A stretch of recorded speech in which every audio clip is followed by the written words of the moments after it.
Muito obrigado, Sr. Presidente.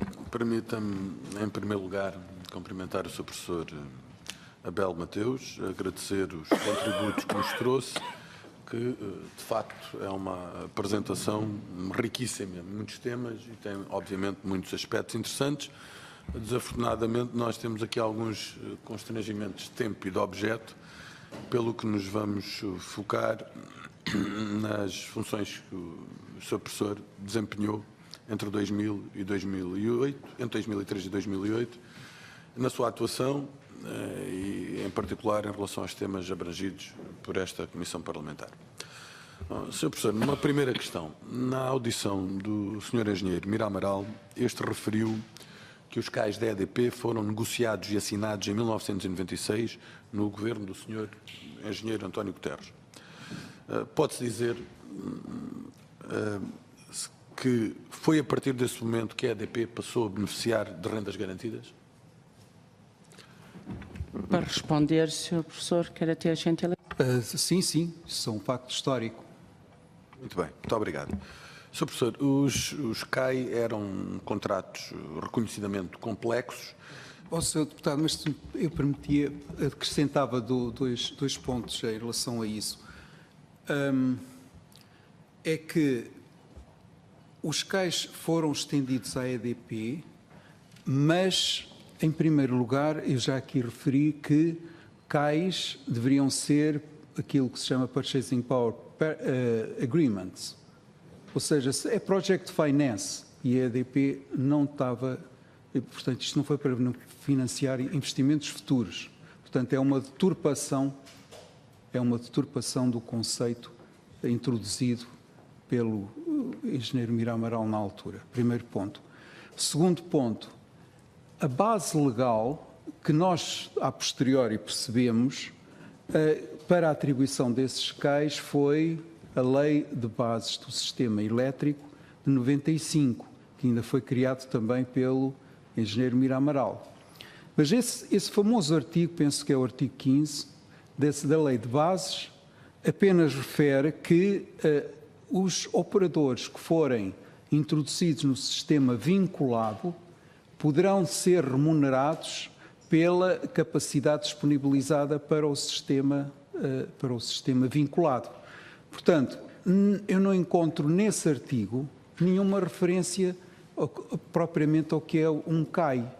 Ou seja, há uma fragilidade em tudo isto e uma opacidade em termos da sua formulação a seguir, que me parece verdadeiramente, eu diria, espantosa. Quer dizer, como é que assuntos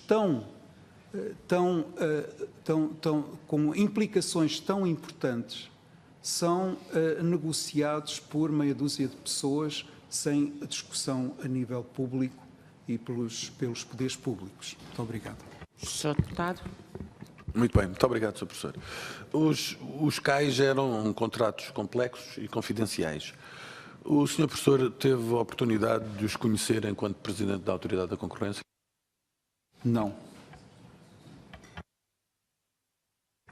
Outra questão que é relevante. De acordo com a apresentação que partilhou, o maior beneficiado com os sobrecustos na produção de energia relacionados com os CAI-CMEC foi o próprio Estado português.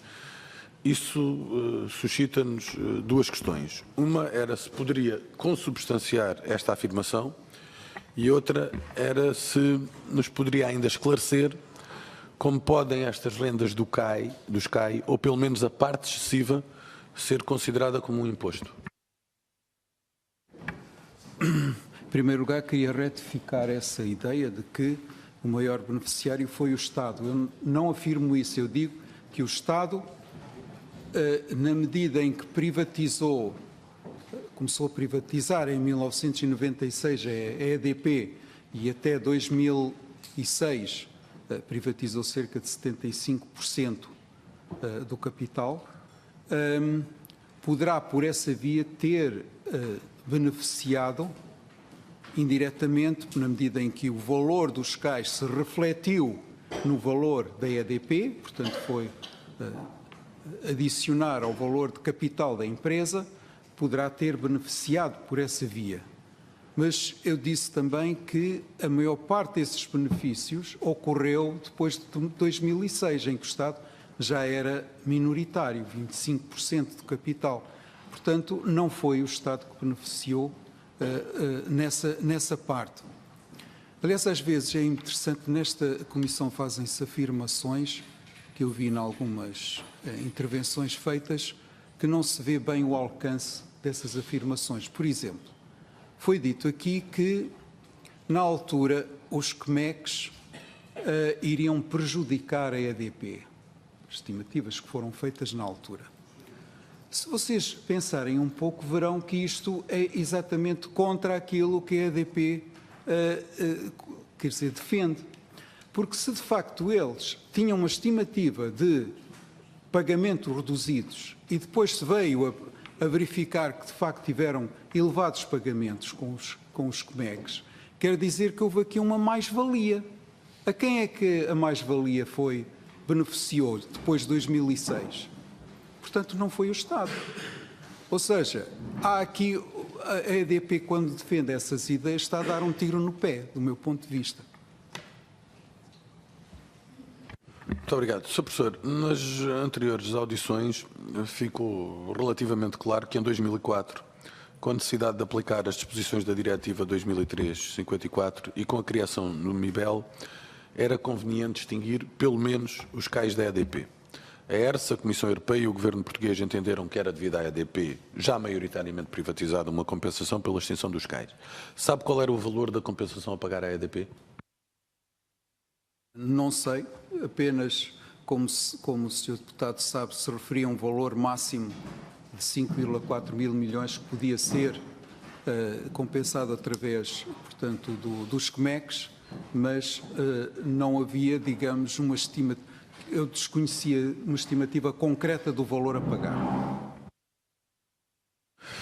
Considerando os termos dos CAI e sabendo que esse valor seria muito significativo, o Sr. Professor aludiu a 5,4 mil milhões de euros, nós temos 3,6 mil milhões de euros, o Sr. Professor entende que o valor da compensação devida pela cessação antecipada dos CAI deveria ser suportado pelo Estado?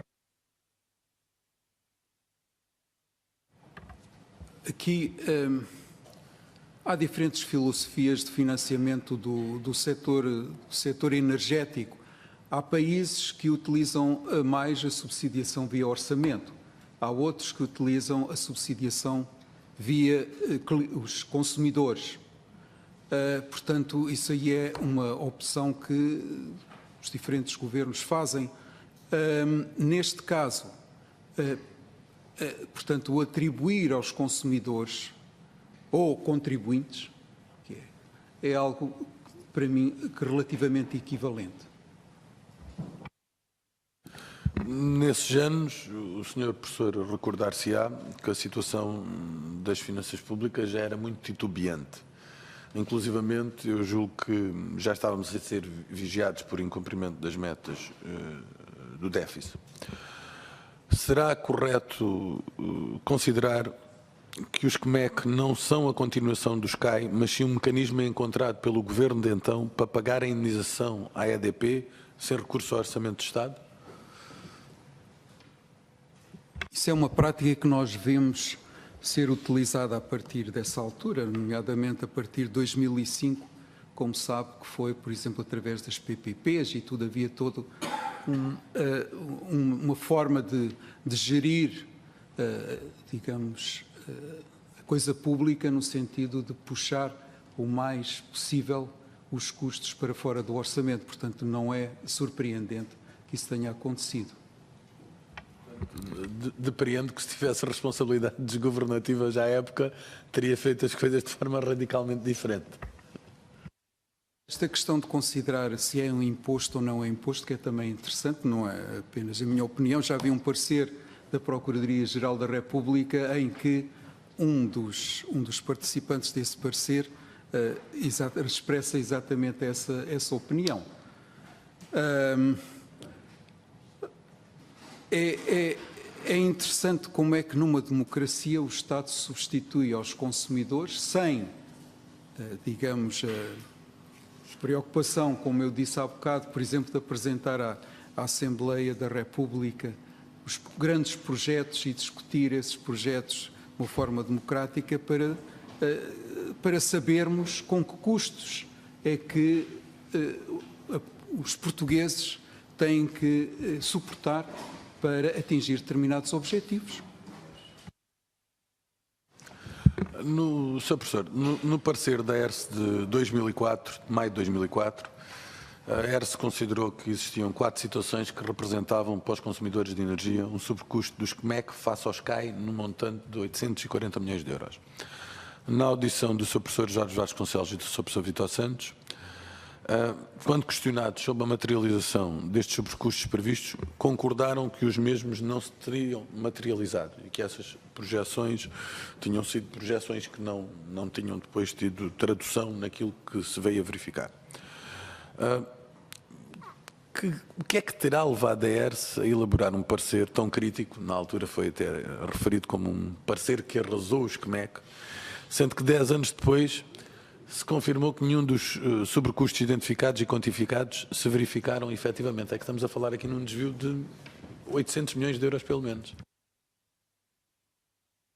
Sr. Deputado, eu penso que eu como disse há bocado, quando estava na autoridade, pedi encarecidamente várias vezes à ERSE para fazer projeções para os CMECs. Mas se a gente olhar atualmente para a forma como eles são calculados e foram aplicados na prática, verificamos que é possível haver grandes erros a priori nessas projeções, porque, por exemplo, a revisibilidade que está lá implícita introduz uma enorme volatilidade nos seus cálculos. Basta olhar para os pagamentos anuais, quer dizer, como é que eles sobem de repente e têm que ser transferidos para outros anos, etc., e de repente baixam. Portanto, não me admira que tenha havido erros de projeções. Sr. Professor, como o Sr. Professor nos fez saber, no âmbito da elaboração do Decreto-Lei 240/2004, a Autoridade da Concorrência teve a oportunidade de se pronunciar formalmente por solicitação do Ministério da Economia e depois também tivemos conhecimento da resposta dirigida ao Sr. Professor por parte do Ministro da Economia de então. Nessa ocasião ou em outra ocasião qualquer, levantou a Autoridade da Concorrência, durante o período do seu consulado, alguma questão relacionada com a legalidade dos CAI ou dos CMEC? Não, nunca se levantou.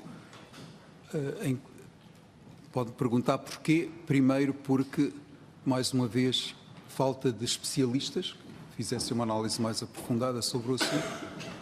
E em segundo lugar porque penso que não estava no espírito de quem estava a elaborar o decreto-lei ou a negociar estas questões que isso fosse algum empecilho ao seu prosseguimento. Muito bem. Sr. Professor, uma pergunta que eu julgo que, por clareza, é necessário ser feita. Em que medida é que os CMEC podem ser considerados mais gravosos do que os CAI do ponto de vista da concorrência?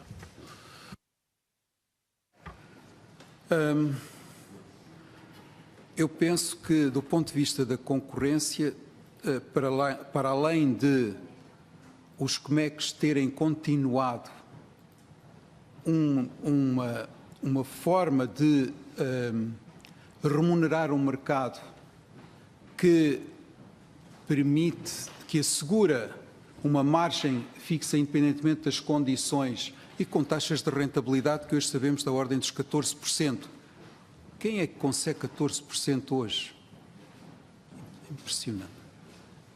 Mas o que eu ia dizer também é que é evidente que quando se asseguram estas rentabilidades, deixa de haver concorrência. Quer dizer, qual é o esforço que o operador tem que fazer para vender a energia ao menor custo? Nenhum. E, portanto, a continuação dos CAIs através dos CMECs, segundo, portanto, a forma como eles concebidos, evidentemente que prossegue uma política anticoncorrencial logo no início. Mas, do meu ponto de vista, houve também um agravamento, claramente, em relação aos CAIs. O primeiro tem a ver com a revisibilidade introduzida, não é, nos COMECs, que transfere o risco todo para os consumidores. E, em segundo lugar, a revisão que houve depois de 2004 de certos parâmetros fundamentais para o seu cálculo, que foi a subida do custo de referência de 35 para 50 euros o megawatt, e a segundo foi a fixação do custo médio do capital para a EDP em 7,5% em termos reais. Portanto, foram elementos que contribuíram para um aumento, que aliás está em discussão, porque eu saiba neste momento quais foi esse sobrecusto, penso que andarei à volta dos 380 milhões de euros. Sr. Professor. Aliás, deixe-me só para completar aqui um elemento importante de informação, é que a decisão da Comissão Europeia a autorizar os COMECs foi feita segundo os pressupostos que lhes foram transmitidos em 2004. Essas alterações nunca foram transmitidas à Comissão, formalmente, tanto quanto eu sei, e, surpresa das surpresas, muito recentemente, quando houve um conjunto de pessoas, de cidadãos, que pôs, portanto, um recurso junto da Comissão em relação a essa decisão, eles voltam a referir, já em 2013, o preço de referência de 35 euros, quando já não era esse. Os COMECs já era de 50 euros o megawatt. Sr. Professor, a substituição dos CAI pelos COMEC foi instrumental para a concretização do MIBEL e o consequente alargamento do mercado. O mercado deixou de ser só Portugal, onde a EDP tinha cotas de mercado esmagadoras, superiores a 60%, e passou a ser ibérico, onde a EDP passou a ter cotas de mercado que oscilaram entre os 11% e os 18%. E, portanto, poder-se-á dizer que com esta posição no mercado, a EDP não teria, pelo menos em comparação, uma capacidade para influenciar o preço de forma relevante. Uma cota entre os 11% e os 18%, por princípio, não confere a quem a detém a prerrogativa de influenciar de forma determinante as oscilações do preço. Concorda com esta afirmação que eu acabei de fazer? Sr. Deputado, na altura, todos nós tínhamos grandes esperanças que o MIBEL viesse introduzir mais concorrência e viesse, digamos, ser um elemento que pudesse limitar alguns destes sobrecustos. Mas, a posteriori, eu gostava de dizer que foi uma ilusão. O MIBEL pouco contribuiu para a eficiência e a concorrência no mercado a nível ibérico. A maior parte das vezes os mercados funcionam separadamente e hoje em dia muitas vezes é para fornecer eletricidade que nos custa 130 euros, a quase zero para o mercado espanhol, por causa de serem renováveis, não é? E é um preço de mercado próximo do zero, porque eles também não precisam dessa eletricidade. E, portanto, infelizmente, todo este esquema que se criou em que os preços já estão previamente estabelecidos através dos COMECs para os operadores, retira praticamente qualquer impacto do MIBEL. Aliás, é muito interessante, quer dizer, muitas vezes se diz a introdução das energias eólicas, por exemplo, a eólica em Portugal, levou a uma redução do preço de mercado. Isso verifica-se em muitos países, porque o custo variável das eólicas é baixo.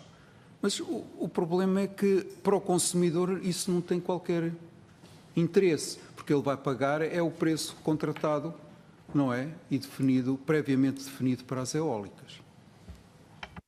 Muito bem. Sr. Professor, Com a criação do MIBEL e o fim do SKY, a capacidade de interligação aumentou. Poder-se-á até dizer que nos primeiros anos do MIBEL os mercados estavam separados muitas horas e havia um diferencial de preços significativo. A verdade é que essas circunstâncias foram sendo substancialmente aperfeiçoadas.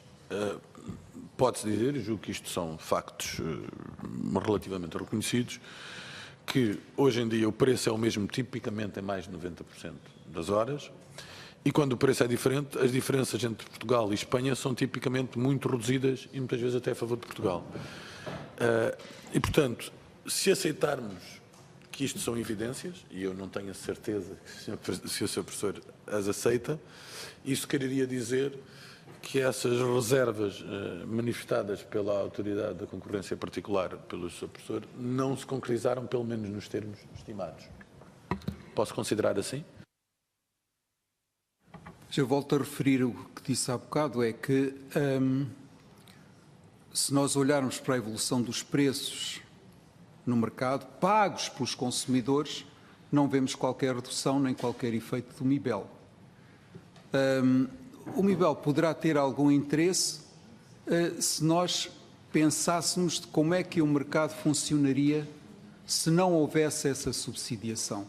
Mas mesmo assim há tantas distorções introduzidas no mercado que eu tenho dúvidas de que os preços efetivamente verificados hoje se verificarão daqui a 15 ou 20 anos, quando o mercado for mais concorrencial, se ele for. A Autoridade da Concorrência, na altura, manifestou que entendia que os CMEC podiam impedir a entrada de novos concorrentes pela posição privilegiada que estes contratos conferiam à EDP. Na vigência dos CMECs concretizou-se o MIBEL, o Programa Nacional de Barragens, enfim. Face a estes aspectos, entende que se materializou o risco antecipado quanto a esta questão dos CMEC configurarem barreiras à entrada? É que estamos aqui a falar do ponto de vista da concorrência, de barreiras à entrada ou não para novos players no mercado. É evidente que constitui, na medida em que existe um operador incumbente que tem um preço de uma rentabilidade garantida dos 14%, e se um novo operador vai ter que entrar a concorrer no mercado com excesso de oferta, que já passou a existir depois de terem sido leiloados, portanto, as eólicas, que introduziu uma enorme oferta adicional no sistema, tudo isto contribuiu para que, e cá está a realidade a mostrar que não há qualquer interesse, e aliás, houve alguns operadores que tinham licenças para construção de geradores a gás e que o abandonaram. Um deles que me lembro era a Galp e outro não sei se era a Iberdrola, mas que abandonou na altura, que abandonaram essa porque não fazia qualquer sentido. Ou seja, os CMEC representaram e representam uma verdadeira barreira à entrada e, sobretudo, ainda mais grave, considerando o excesso de capacidade que se criou no sistema. Bem, Sr. Professor, nos slides 11 e 25 da sua apresentação extensa, chama a atenção para os custos elevados das eólicas face à Espanha. Qual é que foi a fonte que utilizou? Nós temos aqui números das agências de energia de França, Espanha, Alemanha e Itália e são diferentes e até sublinham esses números que as tarifas definidas em Portugal para os produtores eólicos estavam em linha ou abaixo de concursos semelhantes efetuados noutros países europeus. O valor que eu refiro aí para as eólicas foi um valor que era oferecido nos leilões para nova energia eólica que era fornecida na altura, que portanto estamos a falar por torno de 2005, 2006. 2005 foi na apresentação ao Ministro. 2005, sim. E que, portanto, são valores que resultaram de leilões concretos feitos em Portugal e Espanha.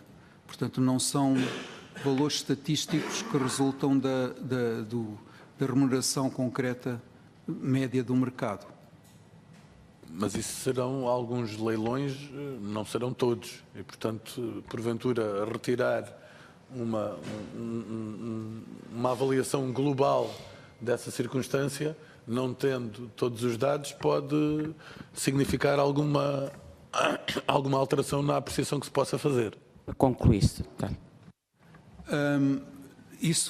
Portanto, esses valores que se indicaram na apresentação que se fez ao Ministro foram valores que, como eu digo, dos leilões que estavam a ser realizados na altura. Evidentemente que tanto antes e depois foram feitos outros leilões, mas era só para dar uma indicação ao Ministro que o preço do leilão, e isso são valores efetivos, não foram inventados com certeza pelos especialistas da autoridade, que mostravam que já mesmo em Espanha os preços praticados eram inferiores ao de Portugal. Muito obrigado. Muito obrigado, Sr. Presidente.